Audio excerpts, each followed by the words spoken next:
আজ কলকাতার রাস্তায় হর ঘর তিরঙ্গা কর্মসূচি এবং গোটা রাজপথ আর জাতীয় পতাকা এবং তার আবেগে উদ্বেল।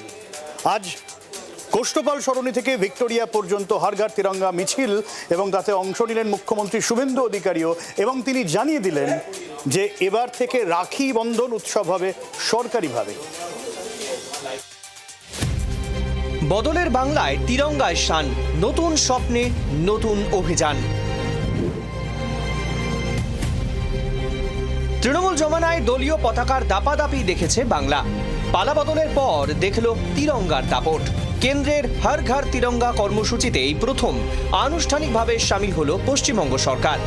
হর ঘর তিরঙ্গা, প্রধানমন্ত্রী নরেন্দ্র মোদীর এই ভিশনকে সামনে রেখে আজকে পশ্চিমবঙ্গ সরকারের উদ্যোগে কোষ্ঠপাল সরণি থেকে ভিক্টোরিয়া মেমোরিয়ালের নর্থ গেট পর্যন্ত এক বিশাল মিছিল করলেন রাজ্যের মুখ্যমন্ত্রী শুভেন্দু অধিকারী, এবং তার সঙ্গে ছিলেন একাধিক গুরুত্বপূর্ণ দপ্তরের মন্ত্রীরা, বিধায়করা। প্রতি বছর 9 থেকে 17 অগস্ট পর্যন্ত হর ঘর তিরঙ্গা অভিযান পালন করে কেন্দ্রের মোদী সরকার। তৃণমূল আমলে রাজ্যে এই কর্মসূচিতে কার্যত অঘোষিত নিষেধাজ্ঞা জারি ছিল। সরকার বদলাতেই বদলে গেল ছবিটা। রাজপথে তিরঙ্গা হাতে মিছিল করে দেশপ্রেমের বার্তা দিলেন মুখ্যমন্ত্রী শুভেন্দু অধিকারী। আগামী 15ই আগস্ট সরকারের পক্ষ থেকে কলকাতার রেড রোডে যে কর্মসূচি আয়োজন করা হয়েছে তাতে সকলকে আমি বিনীতভাবে অংশগ্রহণ করার জন্য আমন্ত্রণ জানাবো।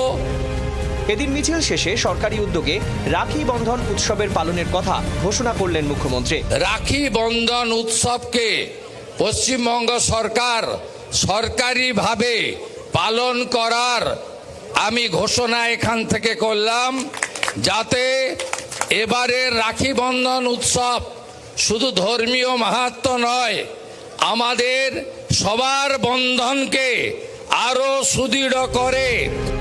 হর ঘর তিরঙ্গা কর্মসূচি উপলক্ষে রাজ্য জুড়ে 70 লক্ষ জাতীয় পতাকা বিতরণের সিদ্ধান্ত নেওয়া হয়েছে। রাজ্য সরকার চায় এবার বাংলায় প্রতি ঘরেও তিরঙ্গা উড়ুক, ছড়িয়ে পড়ুক জাতীয়তাবাদ। ব্যুরো রিপোর্ট, জি 24 ঘন্টা। বাংলার আওয়াজ, বাঙালির আবেগ, জি 24 ঘন্টা।